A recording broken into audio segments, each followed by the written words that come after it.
Hello and welcome to Cyanide Super Formula Challenge, back for season 2. And by God, what a opening round are we in for a treat for today? So from what I've been told, this is going to be a record-breaking sign-ups for Cyanide here today. There's been an over 34 drivers that have signed up for today's event. We have 27 drivers currently out on track, with plenty more still coming and going. As we all know, the opening rounds are always the fruitiest should I say, the most exciting of rounds usually of a season. But Cyanide have shown in the previous seasons that they have maintained a healthy grid throughout the season and a good amount of competition. While the drivers may have last season been wrapped up quite early, the constructors certainly was a easy sorting out, and it went right to the last round with top 3 constructors, I believe, being separated by 5 points. But that is in the past. Let's go to the future. And currently we have so many new faces out on track today. K. Lawrence and C. Boxall, newcomers it seems to the championship, with showing the pace already early on. 4.5 minutes left, already setting quick lap times with last season's race winner Johan Karolczak in P3 at the moment. Roland Justin with leading the IPK Aerosport have clinched the Constructors' Championship in P5 now, as Berkey's takes P3. This is only practice, so there's plenty more to come. We are unfortunately a commentator short. Very unfortunate. Not sure what has happened to him. You may have known him, Van Uzunov, who has commentated with me yesterday at Letpo Racing's special event with stadium trucks. He's running a little bit late, and I have to put a hold on for a moment.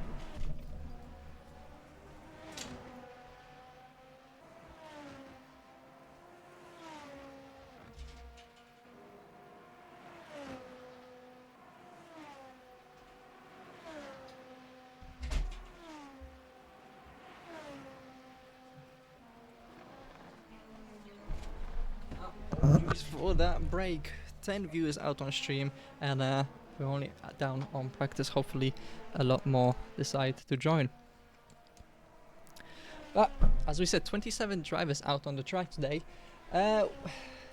It's going to be certainly interesting to see how well the drivers handle racing with such large amount of drivers on such, as a lot of drivers have described, a crash-prone circuit that Istanbul Park is. We've seen from last season there's been quite a few crashes, especially in the opening rounds of the season, until the admin team of Cyanide put in measures to prevent more crashes, or to minimize the crashes with minimum laps required, so the drivers actually know the track before racing on it. And it seems to have helped massively from what has been, and the same method has been implemented in Letpo Racing as well, and it has decreased the amount of crashes, so hopefully we will not have to resort to seeing red flags today. And a few names that you might recognize, albeit not from racing, might be David Cook down in P15. He's on his, well, you may have seen him racing in IndyCar in Cyanide, but he's back to his competitive return, one might say. Last racing in OTO Season 2, Over the Limits Endurance Racing. A commentator, a fantastic co-commentator, and I'm very sad that he chose to race instead of sitting in a commentary booth here with me. But he's down in P15 on his return, and he's looking to set a mark as well. Now, a few changes from last season include the changes to the point system. So last season we had points up to top 10, usual Formula 1 point system. However, for this season, Cyanide has opted, the admin team in Cyanide has opted to go for MotoGP system, which pays up to P15, given the overwhelming turnout for last season's championship, which averaged over 20 cars per race, which is a phenomenal feat, especially on the bi-weekly championship, especially on Assetto Corsa, where a lot of championships we do see struggle to maintain those healthy grid sizes. Both Cyanide and Letpo Racing have been received very well for these past couple of seasons, and this only shows that Cyanide could go from strength to strength, and maybe we'll even see a opening of Tier 2 if the grid sizes keep continuing to rise as they have for the past 2 seasons. Only time will tell what the future for Cyanide for this league has in store. So as Boxall goes with a 31.6, not as quick as he had on his absolute best lap on the practice server, 31.451. And from the practice server results, all drivers from P1 to P7 have the fastest lap time recorded as 31.98. So we should certainly see up to 13 drivers within 1 second of one another from practice server. So this grid could be even bigger. Well, I'm saying the skill gap could be much closer, or the field should be much closer than it was in the previous season, and certainly I'm up for it. How can we make join to make it bigger? Just head on over to Cyanide's Discord, and I'm pretty sure the admin team at Cyanide will be very quick to throw in a link for the Cyanide Discord, so anybody watching, spectating, that wishes to participate in future events will be able to make their way onto the grid.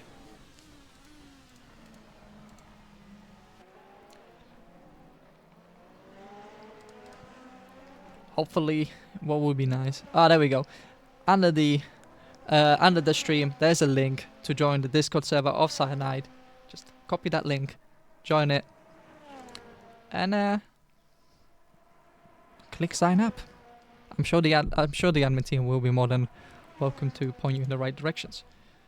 So, the results of the first free practice session is we have top 8 within 1 second of another, all the way down from Boxall, Kirkis, Lawrence, Milfatova, Karolchak, Justin, Urban, Jan Temka within 1 second of another, and we see a returning face of one out on track as well.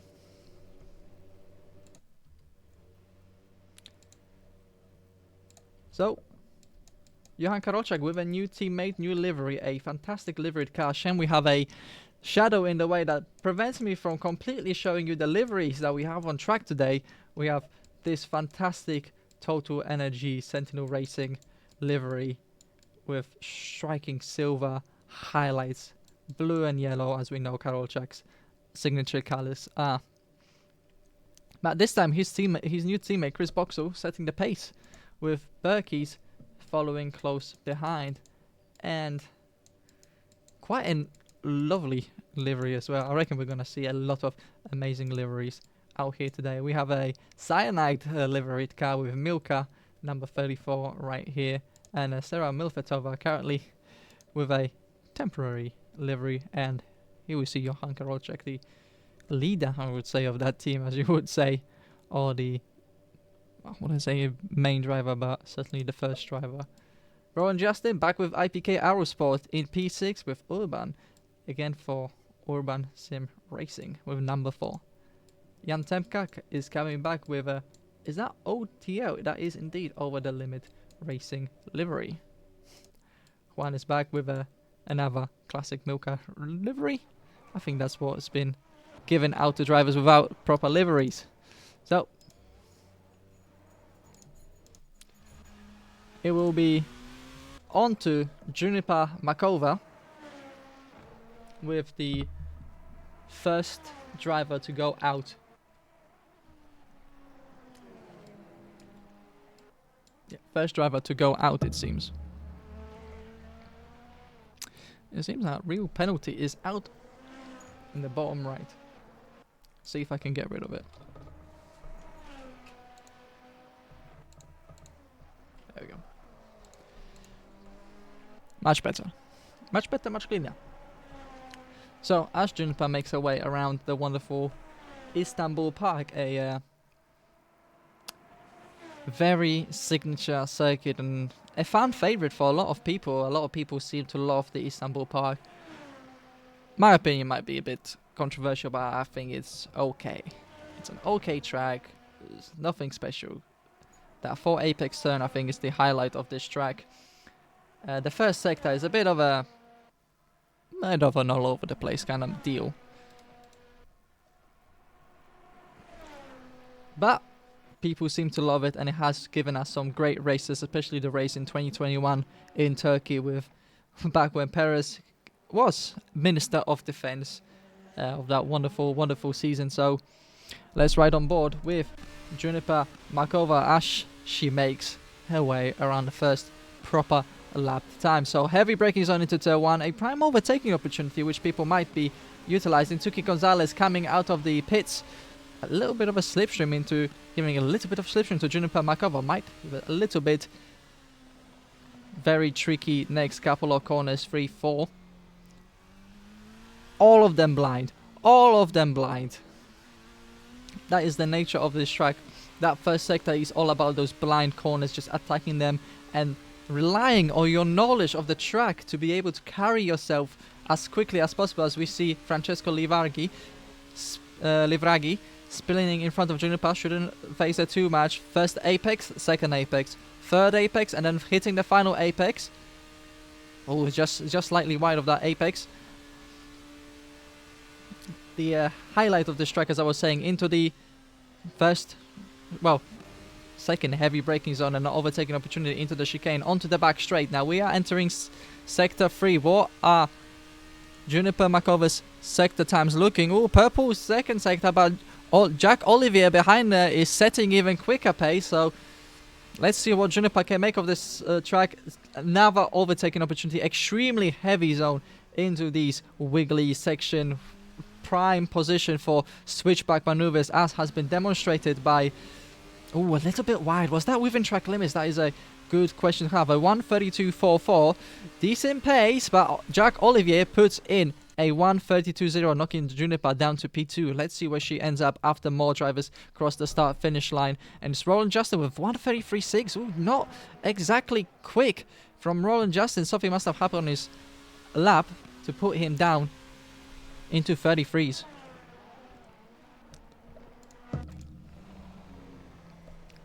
Novin Milan saying racing your home. That is very much correct, as David Cook tries to give himself a little bit of a space in front of him as he sets on for his fast lap. Now, did he sacrifice too much lap on the exit? We will certainly have to see as he starts his first flying lap.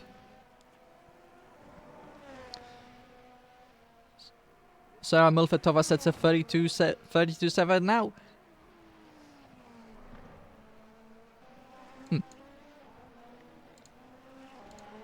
There we go. There we go. So we will see lap times be quite slower, or the lap time should be quite slower. As that was an interesting place to be so slow. Very wild on the exit for David Cook. That's not going to help his lap time too much, as more lap times trickle in and we see the order of the drivers settling in. And as I was saying, the lap times in qualifying might be slower than in practice because drivers have no access to push to pass. 10 minutes left on qualifying. David Cook navigating his way around the left-right chicane. But as I said, the drivers have no access to push to pass, which gives them that extra horsepower that they need down the straights to, well, as it says, pass your opponents or defend against your opponent. But drivers have no access to that. So lap times will inevitably be much slower. So Jack Oliver with 32.0 is looking like very respectable lap time. Let's see what David Cook can do across the line. He'll be into 33.8. 1.8 seconds off the pole time in a respectable 12th place, but there are still quite a lot of drivers that need to set the lap time, as Sarah Milfetova improves her lap time, not her position, to a 32.623. What do we have? Cody Lawrence setting purple first sector on the charge. He is, as Jack Olivier not setting any good lap time on his current lap. And I believe he is just ahead of... No, he's just behind Cody Lawrence. So we just see in the background Jack Olivier, the current provisional pole position sitter, under a 10th in front of Kay Lawrence, who set purple middle sector. So Cody Lawrence on for a stormer of a lap. Just a few more corners left. Let's see what the American can do. Delta time says half a second up. If he can set a 1:32.5, that will be a, or 1:31.5, that will be a fantastic lap time. And you know what? That is an extremely good lap time. And what I was saying about qualifying lap times being slower than practice seems to not pan out and just makes me sound like I have no idea what I'm talking about. But a phenomenal lap time for K. Lawrence on his season debut, I believe, in Cyanide. David Cook across the line. It's a 33.1. It's an improvement for the British driver driving with the Scottish flag. As Andrew Bayer, another driver that has debut in Cyanide. Very respected driver in Leadpore Racing. Now making his move to Cyanide. Double stinting with Genetis and Super Performance. What can he do across the line? It's a 34.4. Not quite on pace just yet.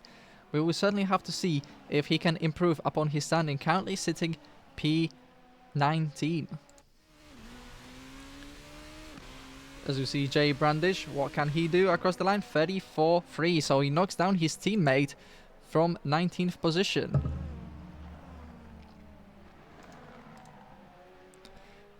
Cody Lawrence with another fast lap. Setting purple last lap, but Jack Olivier now with a stormer of a lap. Purple first and purple middle sector across the finish line. Can he do a purple last sector and knock back Lawrence or retake that pole position? What it is, he is a pole position. Provisional pole position for Jack Olivier with a 31.517. Almost matching the fastest lap times ever done on this practice server for the time being. Who's currently on some fast laps? Johan Karolczak on personal best sectors. What can he do? We saw him P5 in the practice session.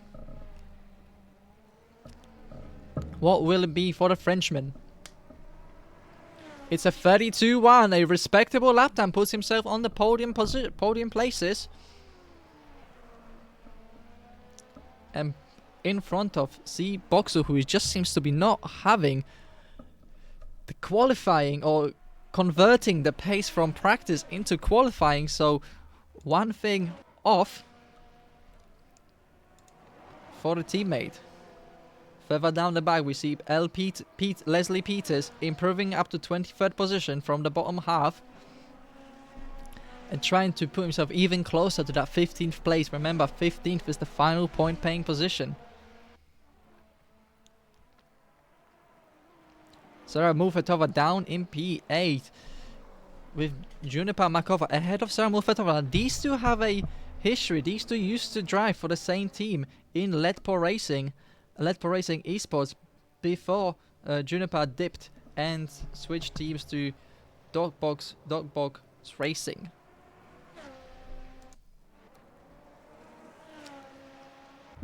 Juniper with a 31.988, showing the pace that she is capable of driving. She is an extremely quick driver.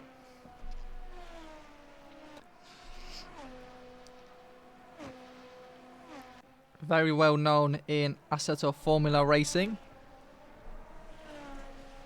And that is where the history between Juniper and Sarah has begun. Sarah currently is sitting in 32.6. It's definitely room for improvement for the Leadpore Racing representative as she sets a purple first sector. So driver on the move. Winner of several races. Champion in AFR. Champion in ARL F4 Pro-Am. What will it be in the middle sector? She comes onto the back straight. Now we'll see the split times. It's personal best in the middle sector, not purple, but she's still on for 32.1.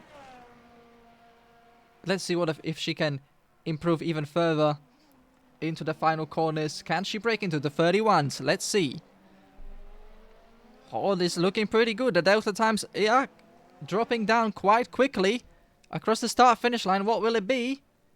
It will be 31.934, just half a tenth in front of Juniper Makova. The lap times are getting faster and faster.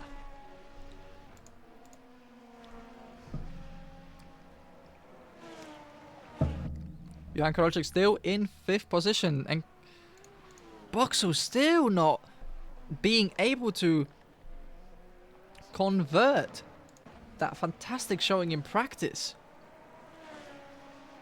Personal best still 4/10 down on the absolute fastest sector as Jacques Olivier sets purple middle sector.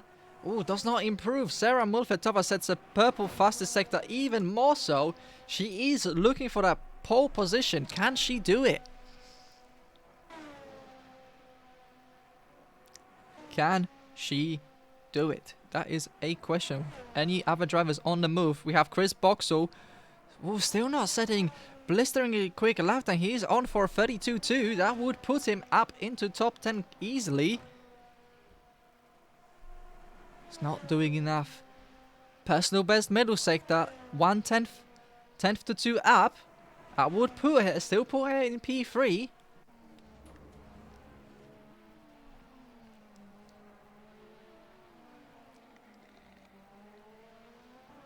Without the proper livery representing her team, she was not able to complete it in time due to being absent. What can she do across the line? It's a 31.659.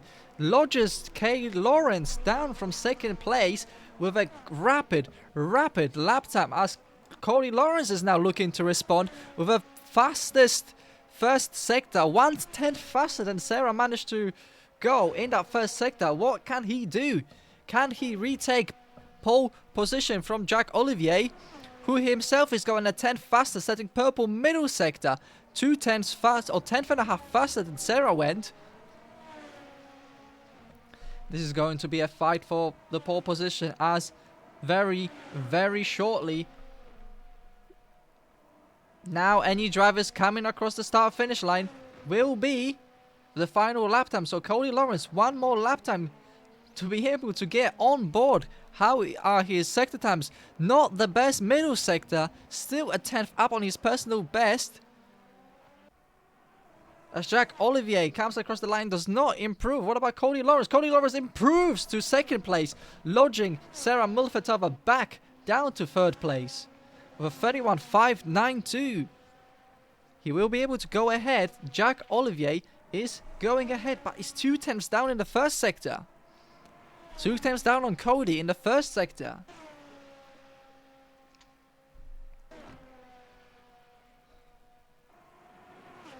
Sarah Mulfetova on her outlap. Don't think she will be able to make it across the start-finish line in time, but we will see. Oh, you know what? Maybe she will be able to make it across the start-finish line. What about Jacques Olivier? What is his sector 2 time? Ooh, sector 2 time not fastest, not even personal best. But his delta is still saying he's on for an improvement of a 10th. Let's see if that is correct. Let's ride on board with the Frenchman. Hitting all of the apex, keeping the car under control. Ooh, a little bit of a slide.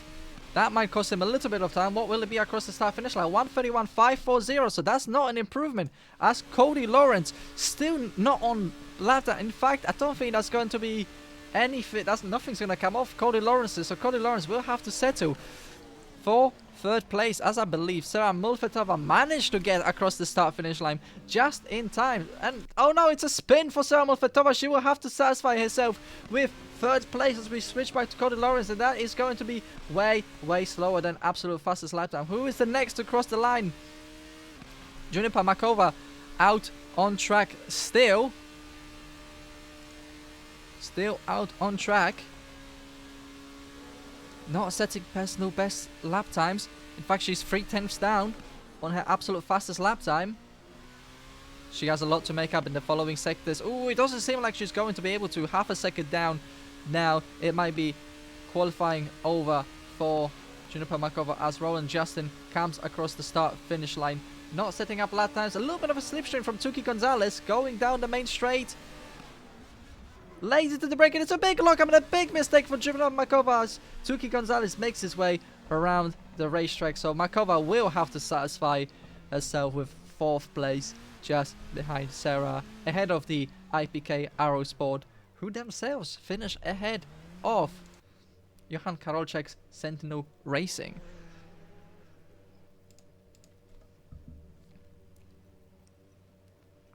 What a qualifying, and it seemed like the pace setter from practice just was nowhere this qualifying compared to his pace in the practice. And it will be Jack Olivier that will take the first pole position of Cyanide Season 2. We have the final driver count. We have 28 drivers out here today with us. A phenomenal attendance for the opening round.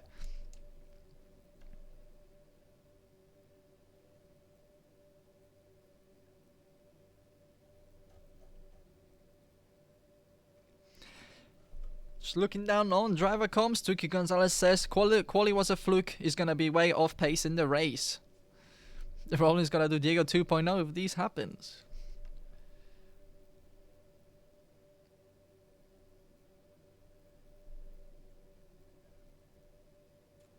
Roland Justin not happy. He says he's been held up by drivers on every single lap, hence his qualifying result. Still a good qualifying result. A 32.1 is a very, very good lap time.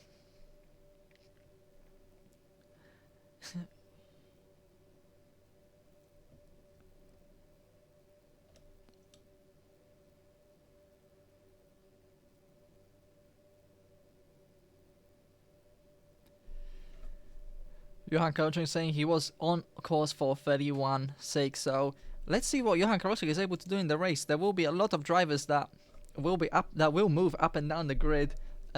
Some drivers that were not able to piece a lap time together, but we have two 20-minute races with a reverse second grid. It will certainly be an interesting opening round as we move very, very soon to the starting grid. What a good qualifying session that has been, and the gap between the top three, just over a tenth or just under a tenth and a half between the top three, and the gap from P1 to P12 to be just within 1 second shows that this is going to be quite the competitive season. The driver we are missing, however, is Nathan Older. Previous year champion is unfortunately not here for the opening round, which is a very, very sad day. Oh, very, very sad to see him not come back to defend the opening round or contest the opening round to defend his title.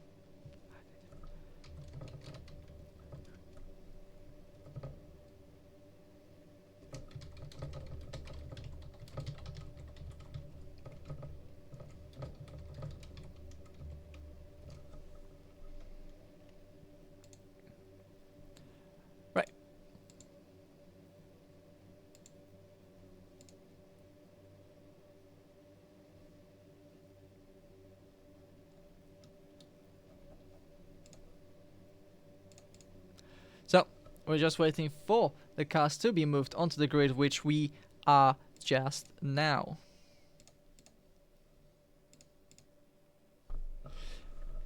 So, race 1 beginning. We are just 2 minutes away from lights going out. Pretend that the drivers are now performing the formation laps as we wait for the drivers for the race to get on the way.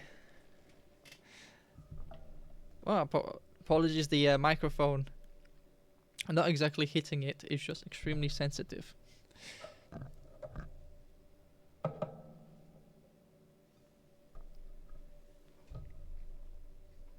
Top 5 for Juniper. Diesel TTV, representative of team that Juniper Makova races for, here to spur her on. But yeah, top 5 start for Juniper Makova. Let's see where it is at the end of race 1. 2 races, remember, so even if race 1 doesn't pan out, there is an opportunity for everyone to make inroads on the second race. Not a single good lap for Johan Karolczak. P6 is, well, can still do some damage from there. Let's see, we are 30 seconds away from racing going underway. We will count down quite nicely.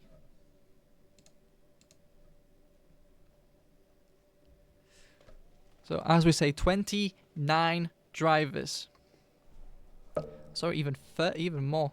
It seems, no, sorry, 29 drivers. You can see how far the field extends as the final preparations are on the way. We are 5 seconds away from going to racing. 6 lights go on, and off we go. We are racing. Jack Olivier gets a very good start, but Sarah Mulfetova gets an even better start. She's already making it free wide, trying to squish through, and Sarah Mulfetova takes the lead on the first lap of the race with a fantastic maneuver into turn 1. A great start for the Czech representative as she makes her way down into the following complex of corners, not really being pressured by drivers behind her. Oh, we have a driver going off, and there's a spin, there's a massive collision in the back. There's Berkey's involved, Jay Brandage is involved. How many more drivers? Oh, there's more drivers going off the road, missing the braking markers. Sarah Mulfetova really making the runs, and there's more spin. Zanjo Jiglov and full course yellow has been deployed. There's been a very wisely said, drivers need to slow down. Oh, there's more contact further down behind. That could go from full course yellow to a full-on safety car. Tuki Gonzalez now retakes the race lead, and the race has been restarted. What a crazy opening few rounds. Oh, a few races even.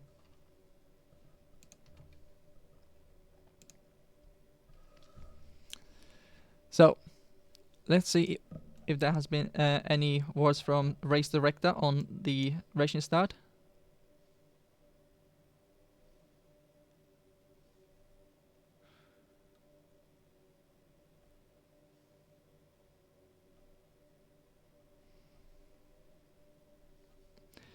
Race director noting full course zero made more chaos. That was a crazy move on full course yellows.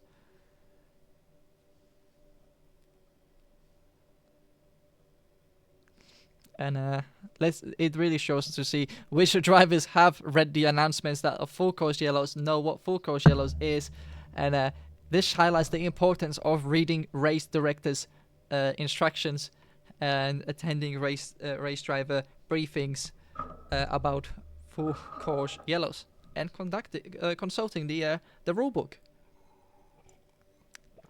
That is always very important. The best way to start racing, or when you begin racing in any series, is to go through the rule book. It could be annoying, just like reading legals, but it's the best way to ensure the racing stays clean. At the end of the day, the buck stops with you. You are responsible for your and everyone's safeties as well. But we are now down to 10 seconds countdown once again, so the lights should come on. Here they are, and we will follow the sequence of 1, 2, 3, 4, 5, 6 lights. And away they go. Can Sarah Mulfetova repeat her good start? Oh, not as good start for Sarah Mulfetova as it was previously. She has to satisfy herself with an attempt at outside move. No, still P3, and there's more contact further back. Can't really get my free cam, does not seem to be activating for the right moment. Johan Karolczak takes Tuki Gonzalez down to 21st position. So Tuki Gonzalez, one of the drivers that was involved in the incident, has been knocked a little bit further back. Johan Karolczak overtaken by his teammate Chris Boxu, who is now putting himself into P8 position, attacking Gideon Locke, who keeps the position with an outside maneuver. But way cleaner than the previous race start. Oh, a little bit of a contact between Chris Boxu and Gideon Locke as Roland Justin disconnects. Was that a problem? We have more drivers in the background with fumbling over one another. As we see, 3 wide, 4 wide, 2 wide, 3 wide, wherever you go. Massive amount of drivers, one on top of one another. So Jacques Olivier, ooh, was that driver. Was that just a bit of a shadow going off into the grass? I think it was just a bit of a shadow. Eastbound Stopper already on his second use of push to pass. And the first lap hasn't even started. Or the second lap hasn't even started, but Eastbound Stopper already making his way up to 5th position. Jack Oliver maintains lead, and Sarah is forced to settle back from what was an extremely good start. Down in 3rd place. Now we do know what kind of strategy she's going to apply. She's going to save all her push to passes to the end of the race and try to maintain just enough touching distance to the front and use it as sparingly as possible. And it seems like Juniper Makova is employing a very similar strategy. She's keeping within the touching distance of Sarah and trying to manage the amount of push to passes you use. A minute and a half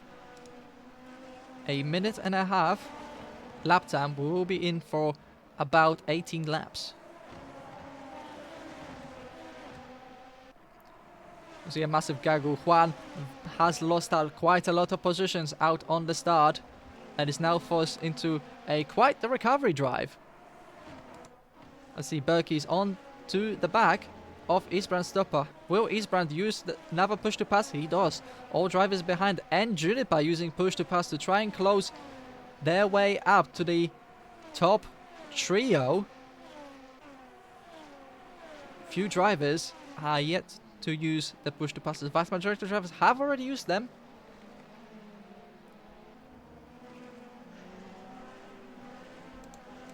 And are making moves. Oh, was that almost a free wide? Will Fortis make it a free wide? He is going to make a free wide into the heavy braking zone. Juan on the outside. What will it be? Can Fortis stop just in time? Oh, he knocks Thomas Newman out on the track with a spin and Tumin into the pits and disconnects from the server. Why you guys disconnecting from the server? There's still another race. There's 15 more minutes remaining. There's plenty of position to still play for. Finish the race. You never know what might happen. Can't park there indeed. Juniper Makova has lost position. Something has happened to Juniper Makova to lose position. She is now down in P8.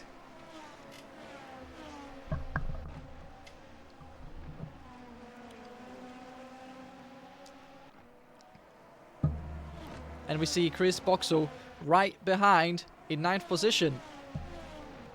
Andrew Bayer has improved himself up to 11th position. Johan Karocek lost a lot of time, so something must have happened to him as well. He's now 4.3 seconds behind his teammate in P9. And Andrew Bayer looking for a top 10 finish here. Can he make the move down the inside? He can. Does he stop in time? Well, within well of a safety margin. He hits the apex, but Johan Karocek now with the push to pass makes his way by Andrew Bayer very easily with that maneuver as Tuki Gonzalez disconnects from the server. So the third IPK Aerosport driver, or second, sorry, 2 out of 3 IPK Aerosport drivers have disconnected from the server. Is that because of frustration or is that due to any sort of other faults?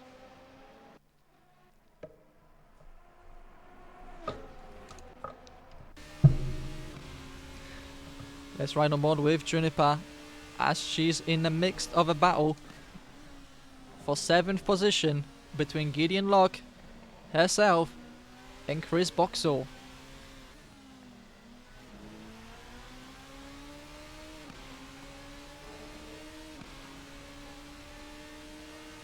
This is like a DRS strain from Formula 1. Late on the brakes for Chris. Will that lose him out on the exit? Ooh, ever so slightly. Juniper maintaining just the right amount of space. Ooh, hits the apex very aggressively. Gets a much better exit than Gideon Locke on the slipstream. No, she decides not to make a move down the inside. Goes for an earlier braking zone. Did she brake too much to sacrifice the slipstream that Gideon was giving her? Gideon and Juniper utilizing that push to pass. You can see when the number turns orange, that's when the drivers are using their push to pass.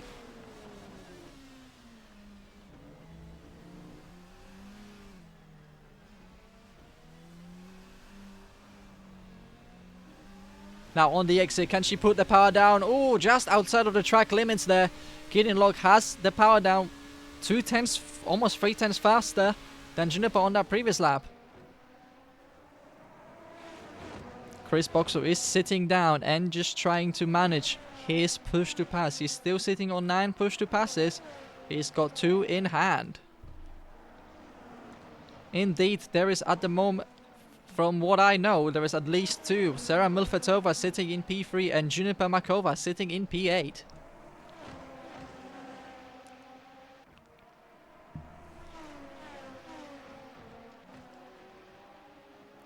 So let's stay on board with this battle for 8th place as there's a... Oh, Juniper Makova with a oversteer on the exit of the long right-hander. That's going to cost another position. That might put into clutches of Johan Karolczak.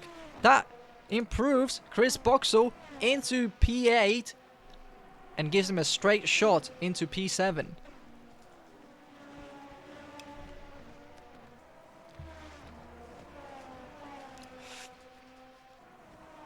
So drivers settling down a little bit. Andrew Bayer has seemed to dropped off quite a bit from Johan Karolczak himself.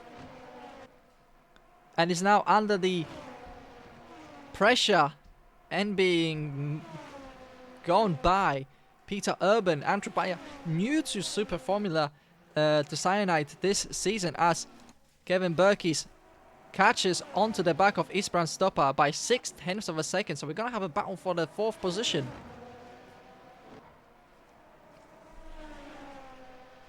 But as I said, Andrew Bayer dropping down even further. He's lost 4 places. Now thrown away from battling for P10 down to P14. Not the lap that Andrew was hoping for. Switch back to the battle for 4th position as Cornel Berkey's still within touching distance of Isbran Stoppa. More positions switching between P12 and P13 as Urban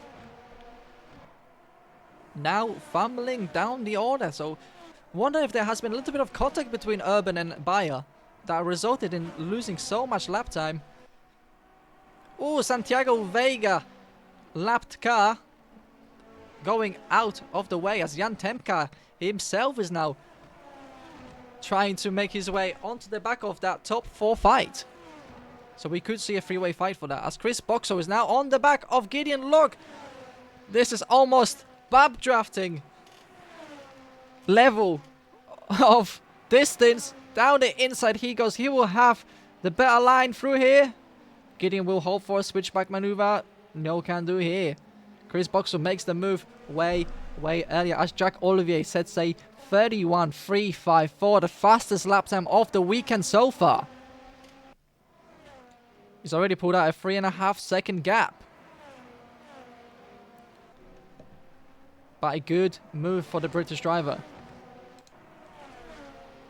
As Stoppa still maintaining a stalwart defense against the charging Hungarian.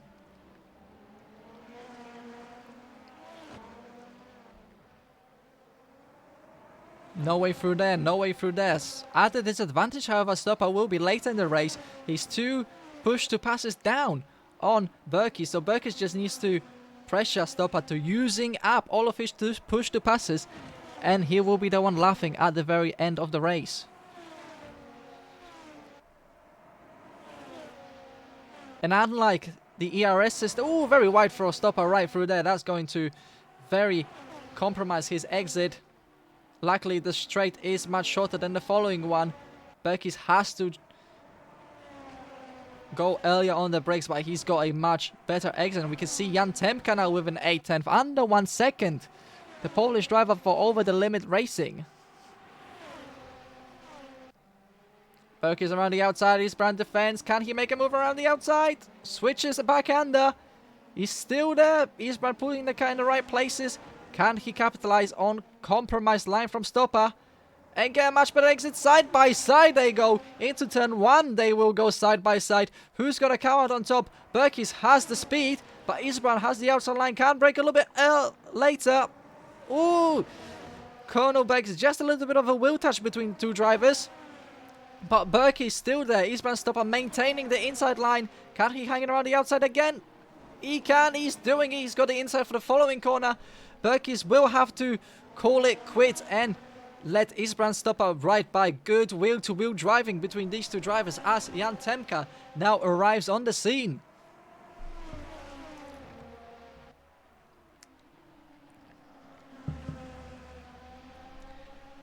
The racecraft very much akin to drivers that have experience driving these cars wheel to wheel.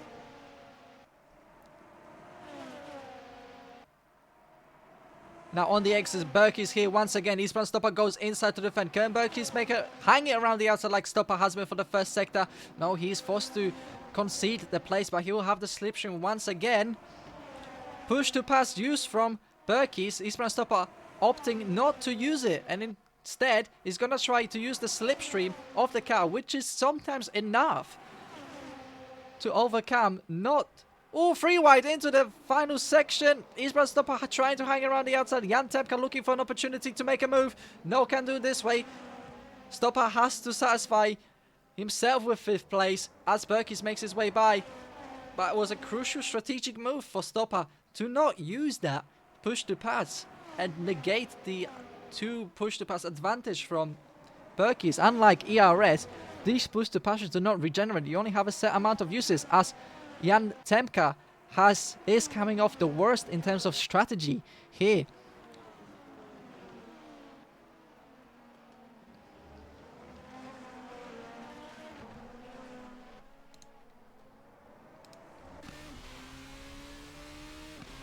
So Jan Stopper he's using the push to pass, maybe in a bit of a awkward position. He's just trying different. Oh, big oversteer from Isbrand Stopper. That's gonna cost him lap time quite a bit.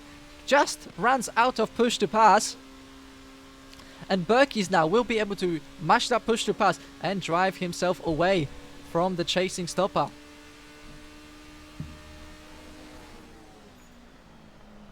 Sarah Mulfetova, was that a big mistake? No, that was just a bit of a timing glitch from our HCCTV. As Jan Temka now with the push to pass has one less but makes the move around Isbrand Stopper who used it earlier. Can Stopper make a move down the inside to defend? He's making a lunge. Ooh, a big locker from Stopper. Jan Temka still there. Ooh, just got the inside. Can he get a better exit? Chris Boxall now arrives on the scene. So Chris Boxall coming down from outside of top 10, I believe. Rounding outside, tries Jan Temka. No way can do. Chris Boxall will make a move, however. Who is that? That's Jiglov making way for the following drivers in a very interesting manner. But Jan Temka around the outside. Isbrand Stopper, can he make the move? He's got the grip. He's got the inside line now. Isbrand is forced to concede. But he's got the following corner. There's contact between Stopper and Jan Temka. A bit rude there. Another wiggle from Jan Temka. As Chris Boxall capitalizes on that squabble and improves himself to P6. Ooh, big lockup from Boxall there. Oh, and a spin from Jan Temka. That's going to pull him out of contention for 6th place. That might pull him into the clutches of Gideon. In fact, it does. Johan Karolczak will improve. Juniper will retake 9th place as well. As Boxall now battling for 5th place. Down from outside of top 10.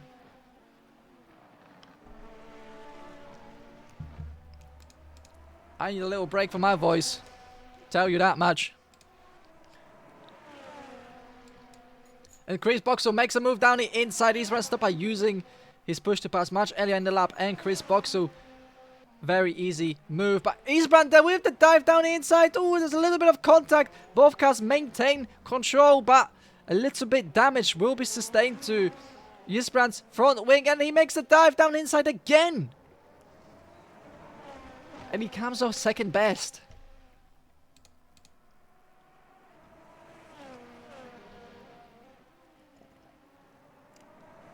As we have another driver pulling out, Jeżowice in 21st, deciding to call it quits.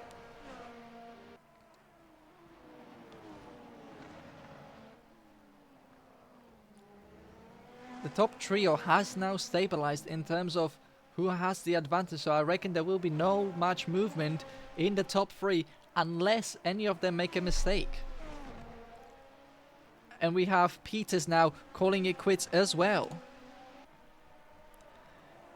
While we have a moment to breathe. Oh, I say moment to breathe as we have Johan Karolczak latching onto the back of Gideon Log. Juniper Makova right behind her, and it seems like Tobias is coming back, so it could have been just a little bit of a hardware failure or software failure, one or the other. He's returning as Johan Karolczak on the back of Gideon Log. Juniper Makova in tow, trying to recover up to the positions where she qualified. Johan with one more push to pass. Juniper with two more push to passes than Gideon Log. She could be in the best position here.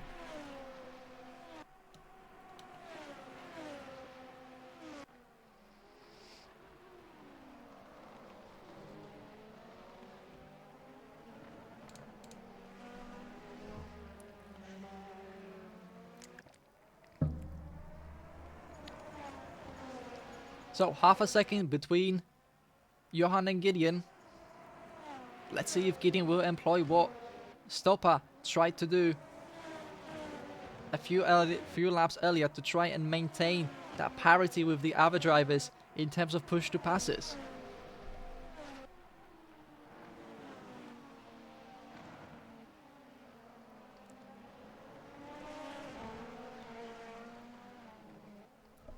Let's ride on board. Oh, there's a big slide from Johan Karolczak. That's going to pull him out of contention.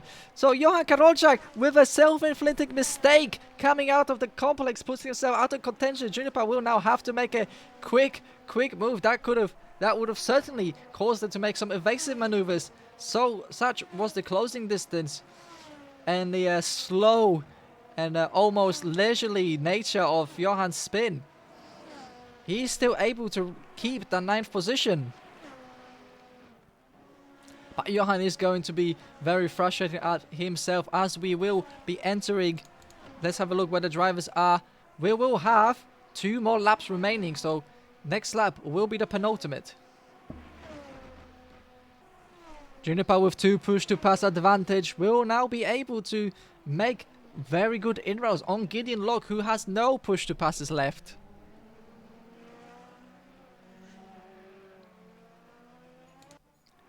Other drivers on the move. We have Imran Shaikh with Andrew Bayer. And we have David Cook in the final points playing position. Urban trying to fight with Juan as Imran was.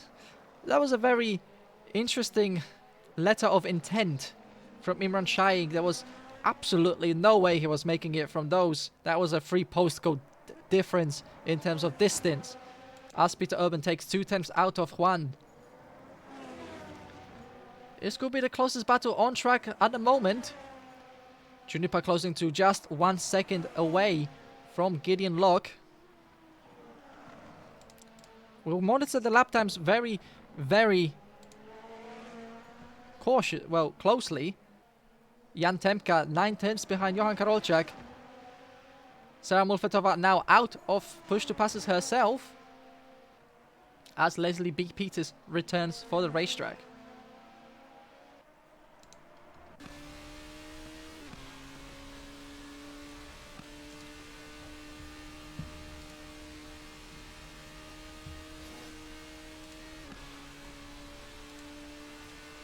So Juniper Makova with the push to pass enabled. Look at the times closing in.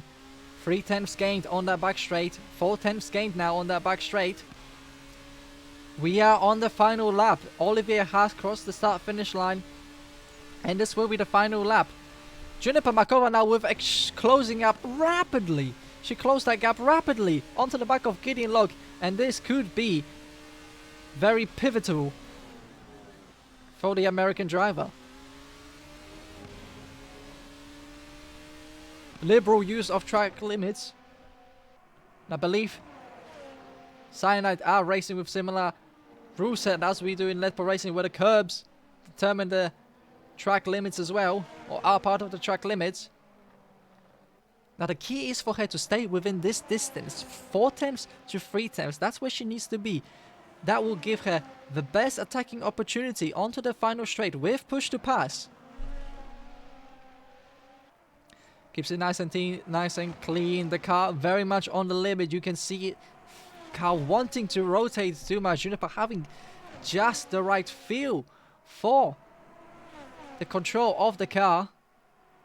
She's gonna hold back here. She knows the best opportunity is that next straight. No point making a dive bomb here when you can just use your push to pass right here. We can see the lights blinking as Jack Olivier comes across the finish line to finish first. Juniper sails on by. Gideon Locke. Will Gideon try an audacious move down the inside? No, he decides not to, and that will come across the few lines. Oh, and there's contact between Gideon Locke and Juniper Makova. Gideon Locke slowing down to allow Juniper back through. But that could have ended disastrously for Juniper and Gideon. Luckily, he decides to just hang on back. He knew he was at fault through there and decides to let Juniper back on by. But drivers now filtering in. Juan keeps ahead of Peter Urban. Andrew Bayer will keep 13th position as Imran falls back ever so shortly. And David Cook just 1 second outside.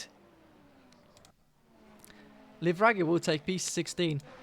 Brandon Nurse will take home P17 for SF Team WRT with a block up and a blue flags waving for Santiago Vega,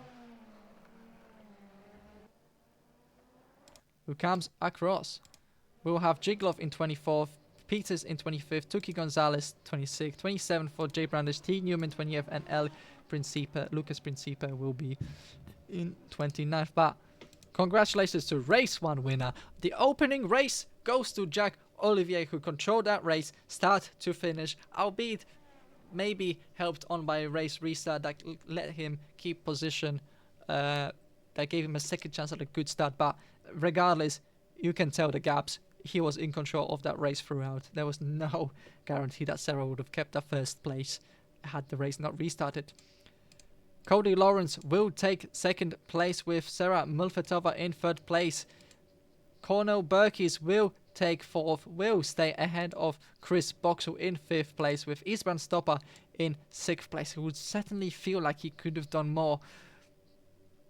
But regardless, seventh place will be for Juniper Makova. She will definitely hope to make her way up even further with the reverse grid, if the reverse grid is still in, starting quite high up, most likely in the place she started race 1.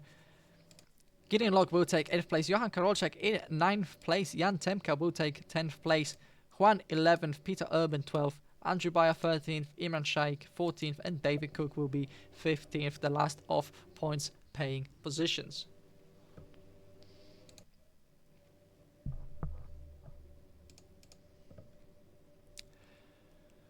Whew.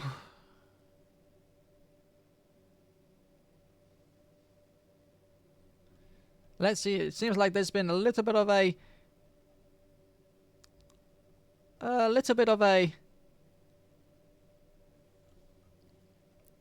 heated discussion happening.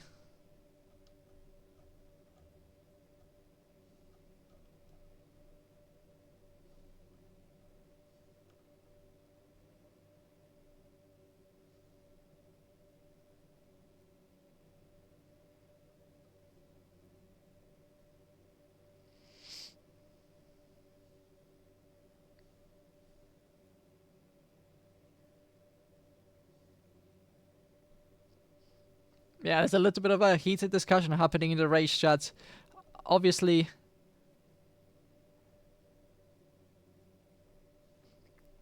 when you get grids this big in a competitive setting, there's such a competitive racing here. Such a competitive racing series that Formula.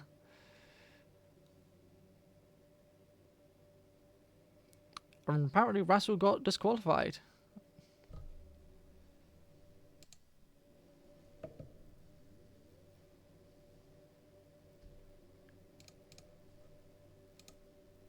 And that needs to go. And there you go. There we go. Anyway, so we have Oh, it looks like we have reduced, so it will be top 8 reverse grid with Gideon Locke starting in pole position, and Juniper Makova will take second place on the grid. Isman Stopper will take third with Boxo in fourth place. Berkis will start P5. Sarah Milfetova will take 6th. Kay Lawrence 7th.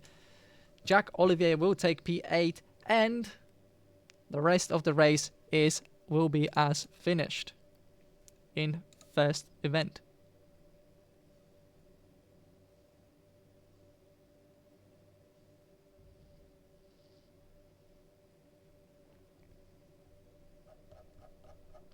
So 50 seconds left. We have a revelations of Formula 1 news.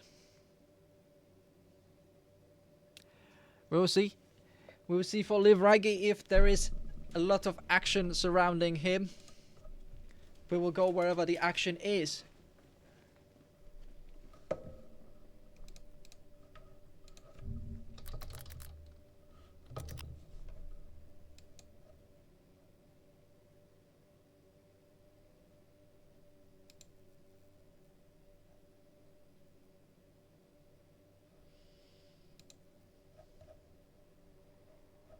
Right, we have few more seconds left as the lights come on even.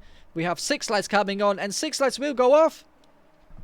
And we will have a race underway. It was a good start from third on the grid. That will be Isman Stopper splitting Juniper and Gideon into, and will take the lead following the first lap. First corner was the little bit. There is this contact between Sarah and Cornell. Spinning into the side. That's going to be disastrous for Ledpo Racing representative, as she's involved in that. Juniper still maintains second place. Gideon Locke trying to make squeezes on by. Is not able to squeeze on by. A little bit more racing down back. Sarah forfeiting the place. Oh, there's a little bit of contact between Sarah and Imran. Imran being spun around. Unfortunately, is down in 14th place. More racing, close wheel-to-wheel racing happening between Gideon and Juniper, trying to keep that second place from Gideon. Gideon going down from first to third as Isbrand takes the lead of the race. Chris Boxall in the mix trying to take second place.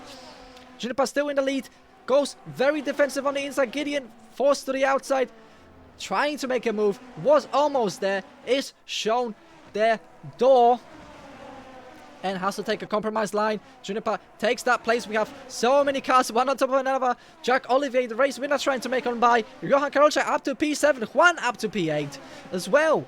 So Juniper under pressure. Jack Olivier down the inside for the final complex. Oh, Jack Olivier retaking that second place. Juniper will try to make on by. A little bit of barging from Gideon Locke.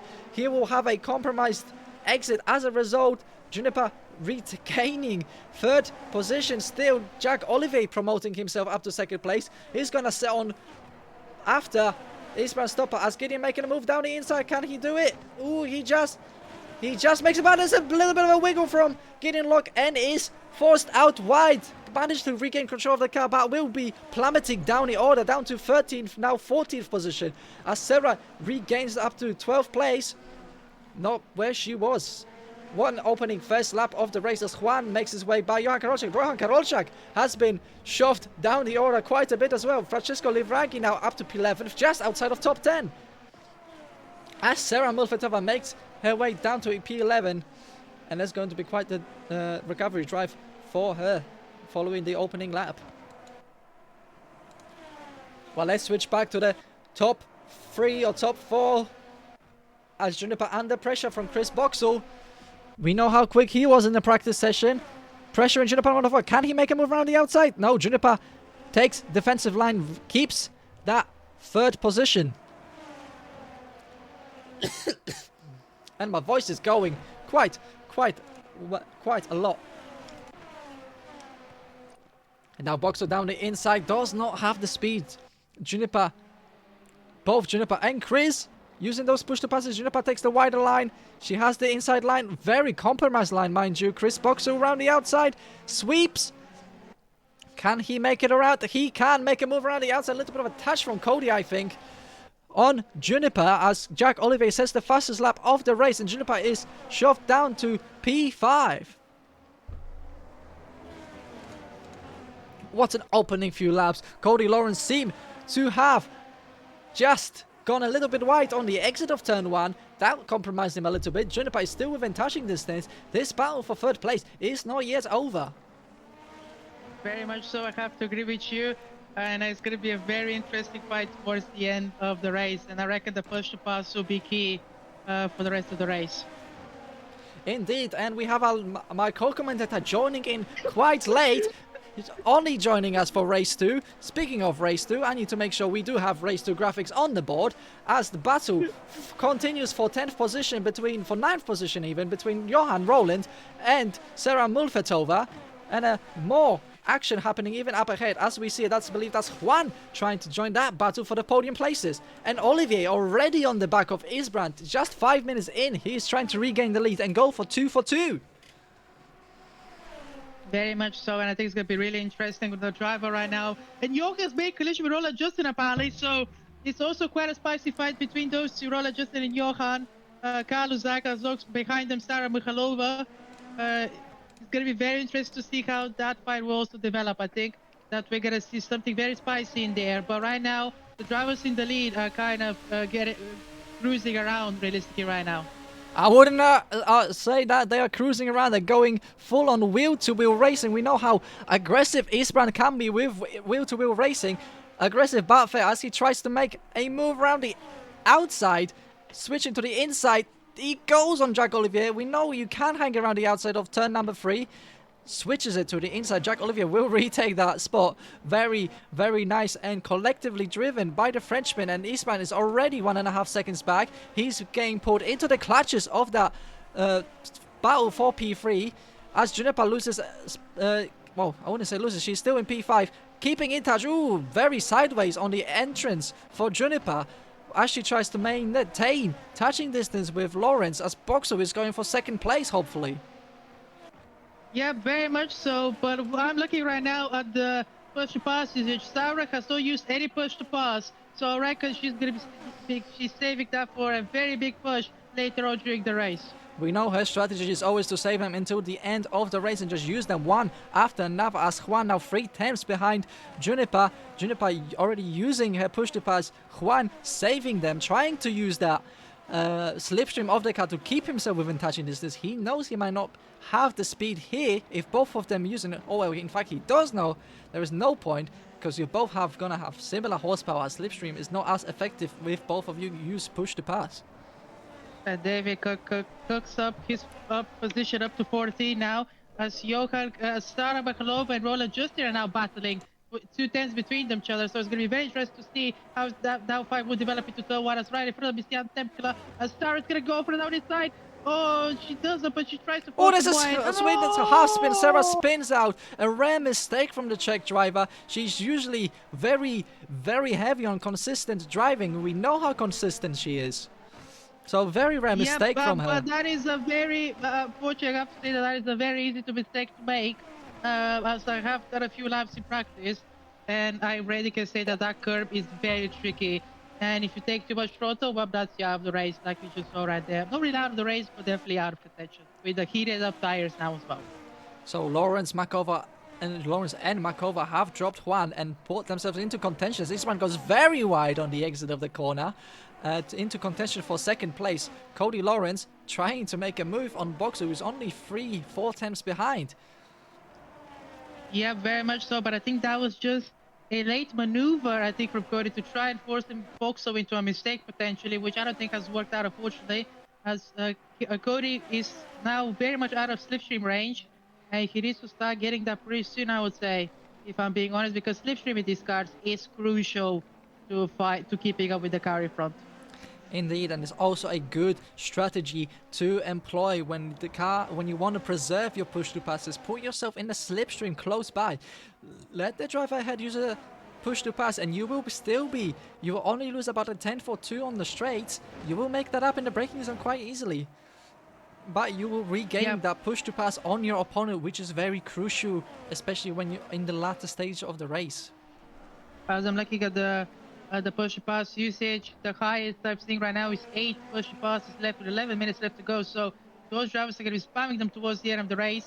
But I reckon right now the favorite has to be Jennifer, the leader of Olivier, right now, Jack Oliver, sorry, Olivier, because he's built up such a big gap that I don't think anybody can catch him, even with the help of Slipstream and working together from the drivers behind, which Oh, we have a will mistake probably from not happen. Juan. Juan has made a mistake. He's dropping all the way down to P10 as the gap between 5th and 6th has grown to 2.5 seconds now.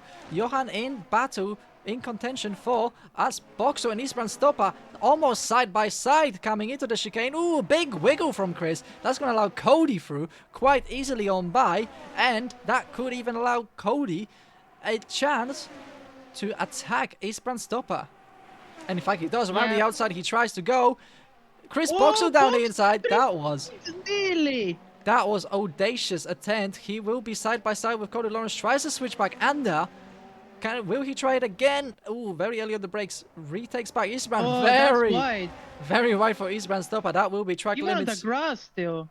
Yeah, that will cost him a lot of time. That will even maybe see him a little bit of a note from the stewards. Oh, and there's contact between Cody and Chris. That looked to me more like a network issue. That looked to me like a network issue more than anything. Juniper inherits that P3 now, but that to me looked like a network issue more than anything. Wow, imagine the network interfering with the right. Oh, Juniper down the inside. She forces Isbrand Stopper wide. Isbrand comes back across. And that Chris Boxer is back. And now that will definitely go to the steward's room. That will definitely go into the steward's room, indeed. As that brings two more new contenders. That brings Peter Urban and Jan Tempka into the battle for the podium places. This is a much closer race. Let's all rule out the guys behind the Blola, Justin, Johan, and Juan somehow could potentially be back in the fight for second place. First place has definitely got away now. Indeed, first place definitely going. And there's contact between Peter Urban and Isbrand Stopper. Could have ended much worse, but that's going to cost a lot of position for Isbrand. That definitely seemed like Peter Urban just a little bit too audacious on the maneuver and has half spun Isbrand Stopper.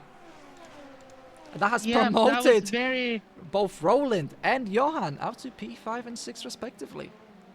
As I was just saying, I think that was very much I wish we could see a replay of that situation, because it looked like kind of a silly mistake to make between the both drivers. Very silly contact, but that's from what we saw in the end. So I think from now on it's going to be very interesting. I think now we're going to see elbows out, pushing each other all the way to the end right now, especially with the push to passes, with the people who have saved them, like Sarah Bukhalova right now on 6 push to passes left, and also Levarji is still on 10, so very interesting to see his technique. 10 push passes, but with 8 minutes left to go, so maybe he's still going to have some fuel left over. Indeed, but the battle for the podium places is still going to be raging on. Jan Tempka putting himself just the right places for 4th position, coming out of nowhere, seemingly. We know how quick he can be under right conditions. It's just the consistencies that he just needs to nail down. Yeah, very much so, but I think the battle right now I'm really interested is Juan and Peter Urban in P8, as Juan is look at through the killer turn 8 at Istanbul Park. Is gonna go down the inside now. We can make the move into the chicane. Yes, he makes the stick, and now he's gonna be chasing Jan Stompa in front. He will be, but Peter Urban will be in the slipstream. Peter should be spamming those push to passes. He is spamming it now. And he is. He will have that extra horsepower to the end of the straight, where he will be attempting to make a move on the brakes. Not enough.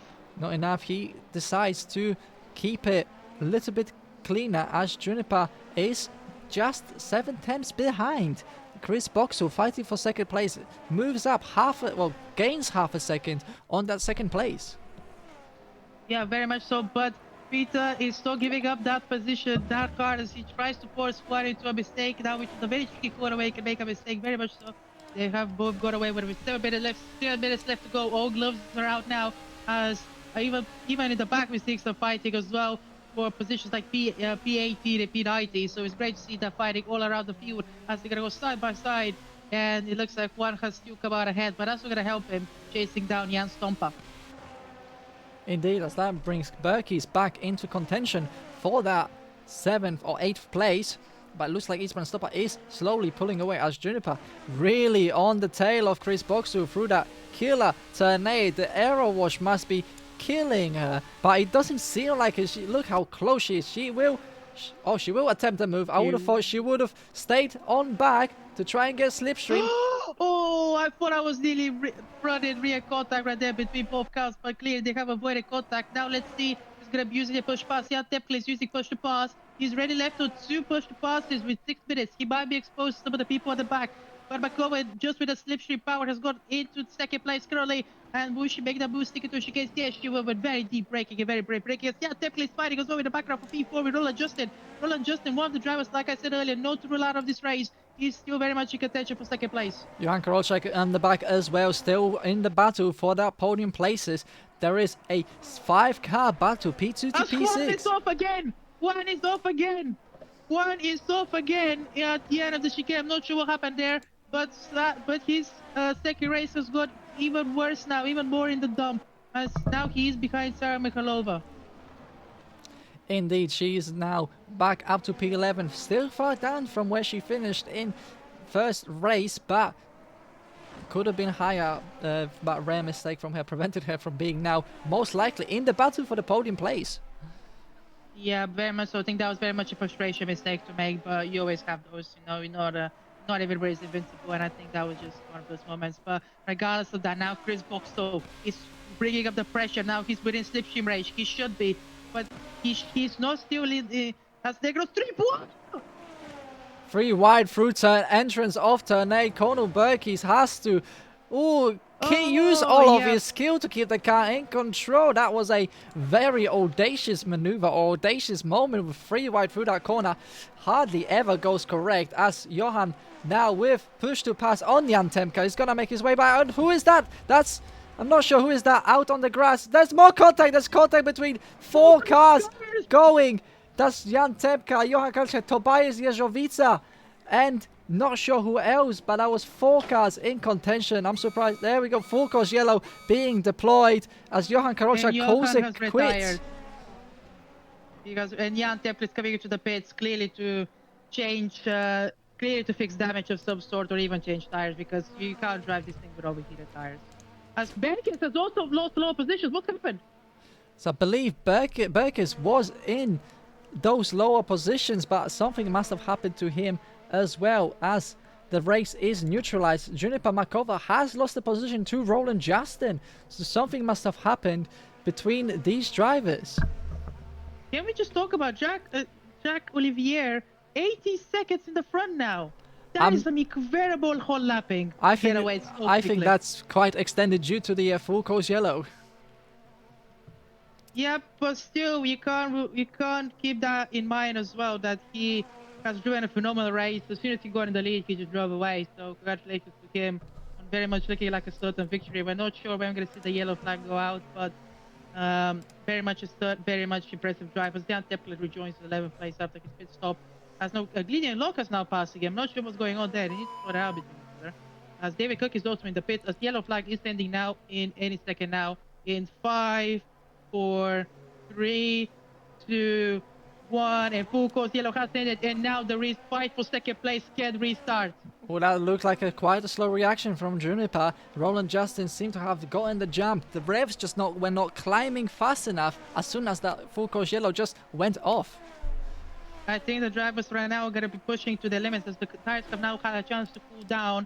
I think this is a perfect opportunity now to give it a yo with 2 minutes left to go. I'm not sure, with no extra lap as well, so we're gonna probably see 2 more laps, not 3, as the drivers right now are using all of their push pass as much as possible. Sarah Mikhailova left with 3 push passes, Peter Urban with 4, so they're gonna have push passes left over for sure at the end of the race, at least 1. And as you can see, Peters in the background has spun in the lower positions, but we don't care about him that much right now. Makova and Roland Justin are trading push passes, so we're gonna neutralize the effect with them as they're fighting for that. Sarah Mikhailova with Peter Urban now. And Peter Urban using one of his push passes, but it doesn't look like it's going to be enough.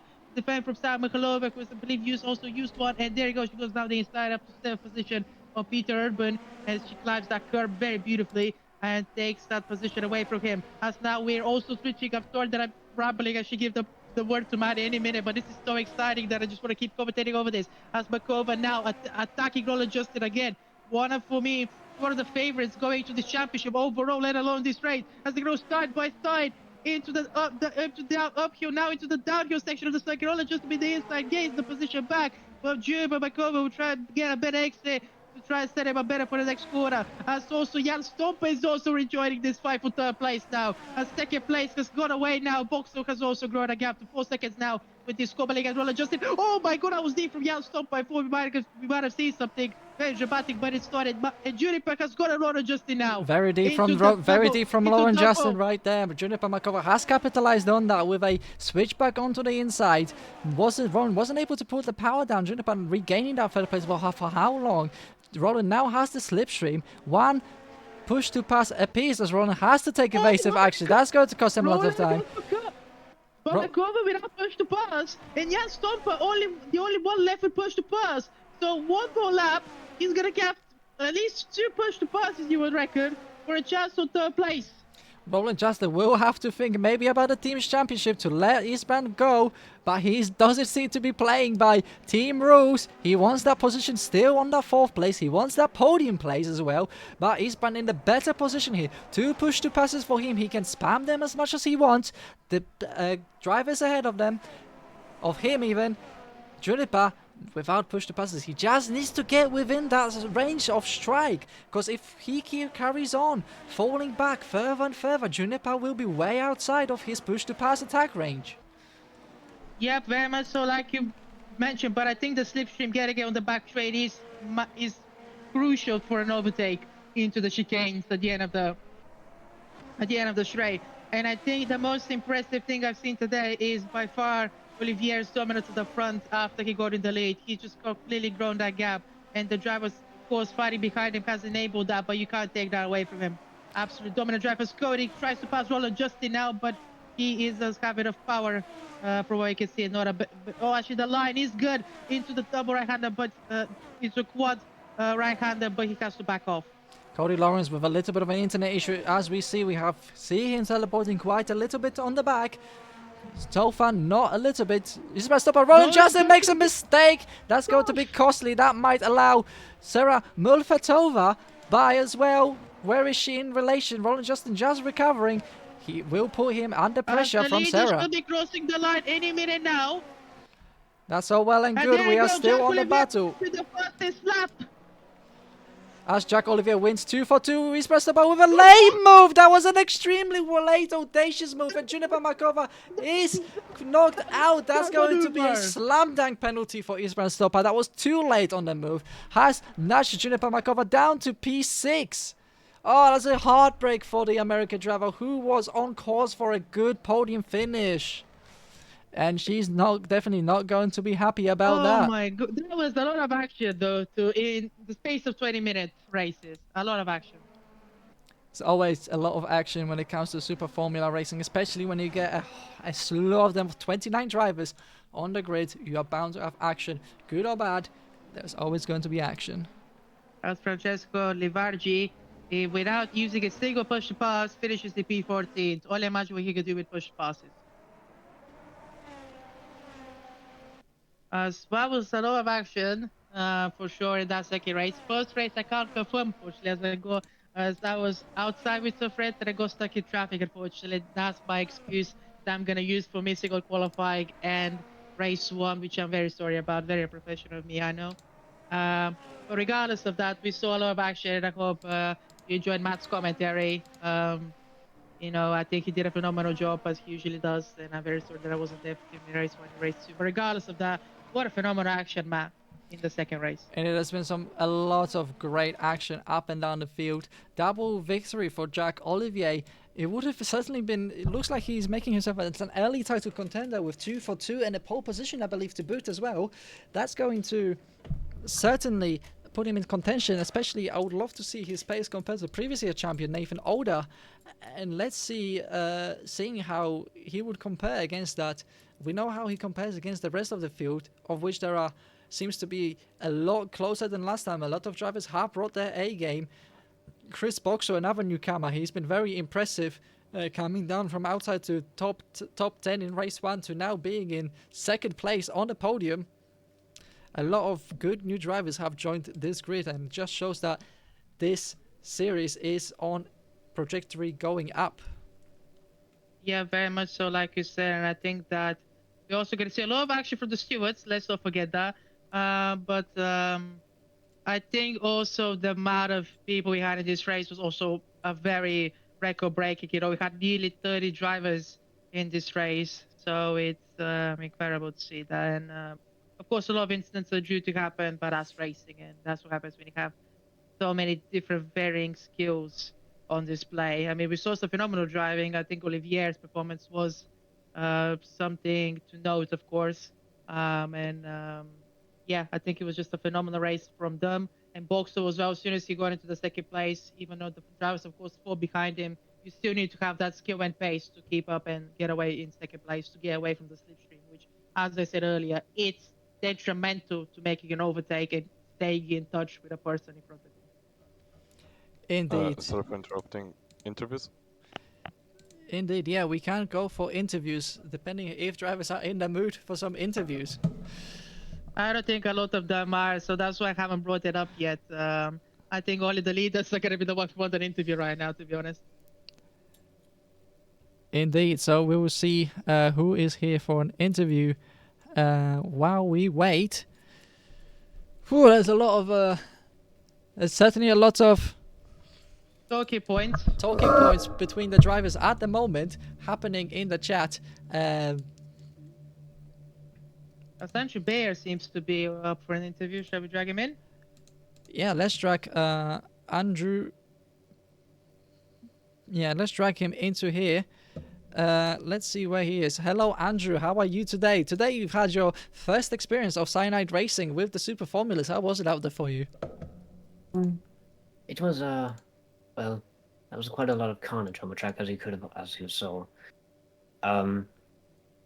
It was fine, mostly, I'd say, but at least for me. But as I gather, my teammates unfortunately did not have such a great time. In the first race, what was it?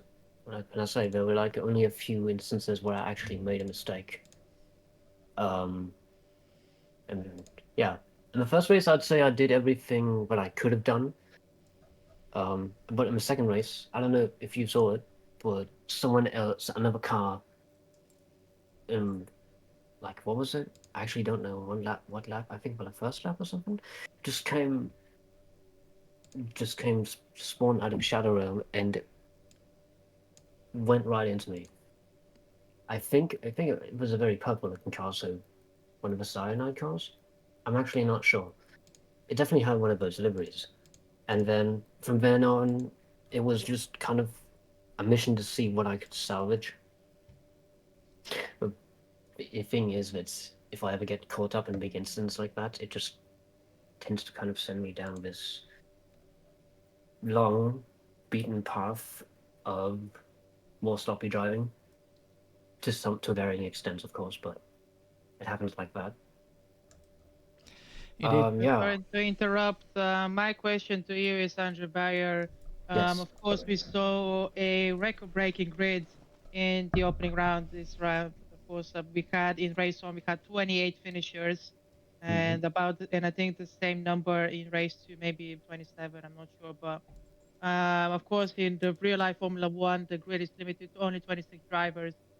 Do you think that maybe those varying levels of driving standards between the drivers, of course, not to criticize them, but we clearly see that some drivers are quicker than the others.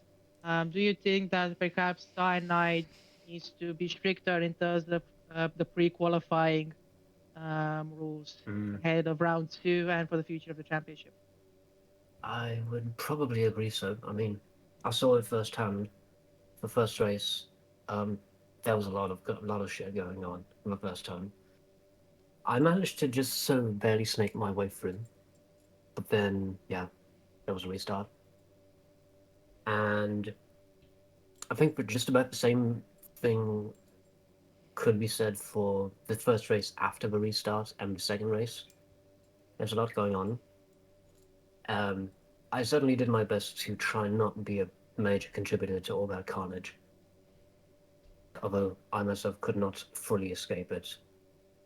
For example, on the first race, after that restart, the first race, I accidentally bumped, went a little too far and accidentally tapped the rear end of Peter Urban, and he just kind of went off. I felt like a jackass after that, but I was glad to see that he was somehow able to recover from that. So, if he's hearing this, Peter, my condolences. I did not mean to bump into you. Right. But yeah, I definitely think that Cyanide should at least try to be a little more strict. I think someone else in the chat already said it. You can do 15 shit laps and still race. They need to actually be on par with what the rest of the grid is doing to some extent.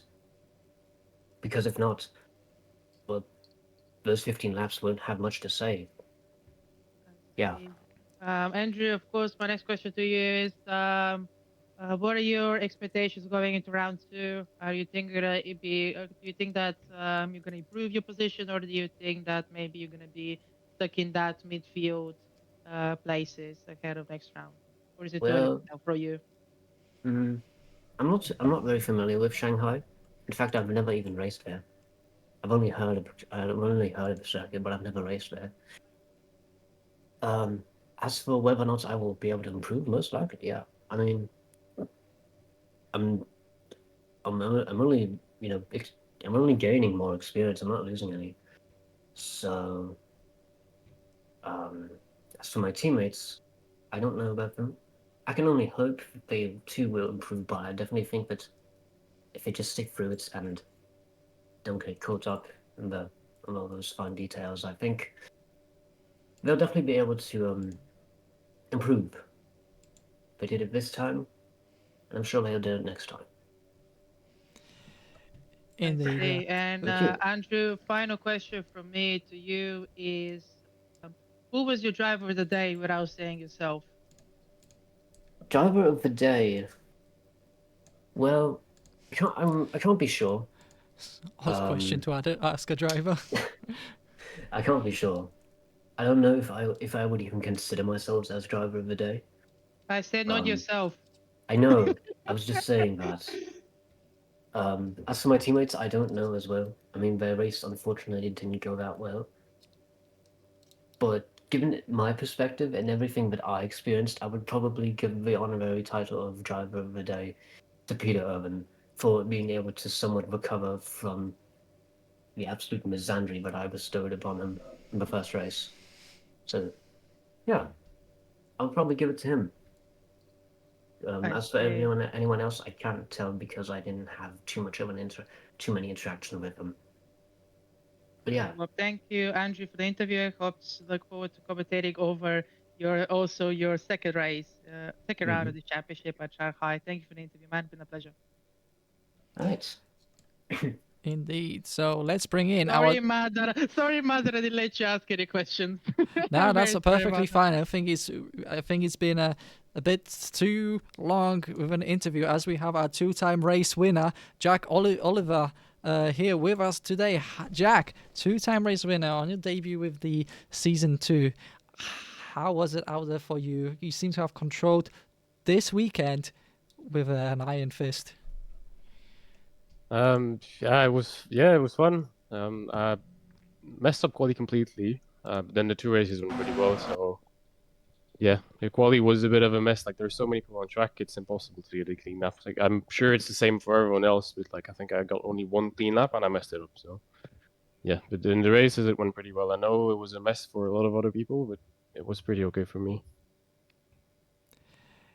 Indeed, and there seemed to have been quite a lot of contention about the actual quality of the driving standards around here. How was it from your perspective?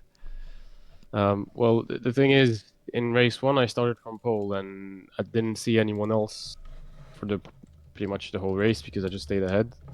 And then in race 2, because only the top 8 is reversed, I didn't see how it was at the back end of the grid. But the thing I did see is the few blue flags I came across. Yeah, they weren't very. Like, I don't want to point fingers or anything, but yeah, I'm not sure they were fully in control of what they were doing or fully aware of what they were doing or what was happening around them. So I don't know. I'm sure the admins and everyone will have a look at it and try and sort it for the next time. But yeah, I did see some interesting stuff, I think. Yeah. Man, I'm In- gonna let you have the interview since I had the last interview, so you can ask all the questions. you can ask your questions as well. Uh, but it seems like you are setting yourself up to be quite an early title contender. How confident are you that you will be able to carry on this pace through to the rest of the season? Well, I'm not sure I'll be joining a lot of rounds. I just signed up to this because I really like the car, and it's just like between big championships on other sims. I'm just doing this for fun. So if I'm free and if I like the track, I will definitely race. But if I can't, or if I have other stuff, then it'll be without me. So if I do join races, then yeah, I'll be trying to win it. Of course, like who doesn't want to win a championship? But yeah, I'm not completely sure how many rounds I'll be able to make. So not sure I can answer that question very much better than this. Sorry. That's fine. And Jack, next round is at Shanghai. Are you gonna be racing there, or do you think you skip that round? I'm not a big fan of the track, but if I'm free on that day, I guess I'll race. Is it next week or the week after? I actually don't even know. I think it's the week after, no? We It should will know be this as the in- commentators. It will be We in should know. 2 weeks time, so the we race on a bi-weekly schedule, so it gives you time to kind of relax a little bit before the next round sets in, and that will be on the August 11th. Yeah, might be there. I'm not sure. I'll have to check. I don't really. I want to say yes or no right now. I'm not sure. But if I can, I will try to. Yeah. Indeed, and just remind me, saying as I don't think I've seen your car with a team livery. Are you going for a team championship or hoping to bring somebody into team championship? Well, I do have a livery, which the livery of the team I am part of, but I don't have any teammates in this, so I guess not. I guess I won't be in the team's championship fight. I didn't even think about it, to be honest. But no, I'm not planning on joining a team or bringing new people in. At least not for now. All right, then. I think that's all questions from me. But then again, congratulations on the double race victory. You have raced against some extremely talented and quick drivers here today. So certainly looking forward to see what you can do in the rest of this season. Well, thank you. Thank you for doing the commenting and everything. It's great to see. Yeah, it's s- of course, community singing. man. I'm glad you're enjoying it. But yeah, final question as well, Jack. I'm sorry that I'm keeping you dragging you on here, but who was Worries. your driver of the day without saying yourself? What? To be honest, I don't really.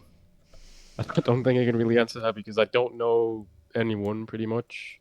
I didn't really pay attention to whoever who was behind me. So I guess the driver I of the day mean, would I be the can guy give who scored the you. most points. I guess if I I can't say mean, I can myself, give. I'd say yeah. I mean, I can give you some stats. Your roller Justin is in the in this race gained 13 positions from his starting position. So from 20th up to 7th. So you don't think that's driver of the day worthy, perhaps? That's the wrong one. That is pretty good. Yeah, I guess. Well, thank you very much for the interview, Jack. Been a pleasure, and hopefully we'll see you in Shanghai with another dominant display like you did today. Thank you guys. Yeah. Indeed, and it doesn't seem like there's anybody else in the voice chats for interviews. I'm not sure whether the administrative staff have said in the channels about where to join I for the. I think that's gonna be it for interviews, unfortunately. I reckon. It does in fact seem like this is going to be the end for interviews. So we will have to go to our final closing statements. That has been quite a entertaining race for sure. It's been a wonderful to commentate over, and it's been so full of action. There's been heartbreak, there's been some wins, and there's been some Star Wars performances by a lot of drivers. There's a few issues to iron out, as there is always within every single racing league. There's only so much the admins can do. At the end of the day, the racing standards are up to drivers to maintain. Yeah, very much so. But I think it's gonna happen. I think for next race, you're going to see the drivers starting to improve. I reckon there's no way we can continue. Because we saw what happened Johan and Jan with the lap cars. I was even here to see it. I turned up quite late. But regardless of that, definitely things will definitely improve. I think of those of driving standards. And I think the admins will put very much a rule with Iron Fist second round. Because Indeed, if this is and how the championship is going to continue, then and the best way for admins to improve the racing league is to let drivers report every single rule break that drivers are encountering, whether it is ignoring blue flags, causing collision, or intentional blocking and unsafe driving. You have to report it. The league isn't going to get better. The admins have daytime jobs and daytime occupations, so the only way they don't have time to look through 29 drivers' entire race for an entire day. That would take them, well, multiply 29 by 40 minutes. That's going to give you the estimate time of how long the admin will take to take a look through all the incidents that could happen, plus writing up the reports and everything else that has to be involved within the administrative season, and also prepare for the next year. So there's a lot of admin team, especially in Sinai, where there's very much just only 2 admin team members that look on these situations. yeah, very much so. But regardless of that, I think it's time we wrap up now. I think, Matt, we're gonna see how this thing will develop in 2 weeks' time when we are broadcasting again Cyanide Racing. Indeed. So, in 2 weeks' time, August 11th, we will be returning for Shanghai, where we hope to bring you yet another awesome race at another Tilkadrome. And honestly, I do quite enjoy the layout of Shanghai. I had the pleasure of commentating that at Project Endurance, and that was an extremely good race. But until then, I will bid you adieu. Thank you to all the drivers, and thank you to all the viewers. Thank you to the admin team of Cyanide, and thank you for Vent for eventually turning up. Like I said, I'm gonna blame traffic. I'm gonna blame Bulgarian traffic on that one. Very nice. Well, we will now be seeing you. So it's a good night, good evening, or good morning, wherever you are in the world, and see you in 2 weeks. Is it over now?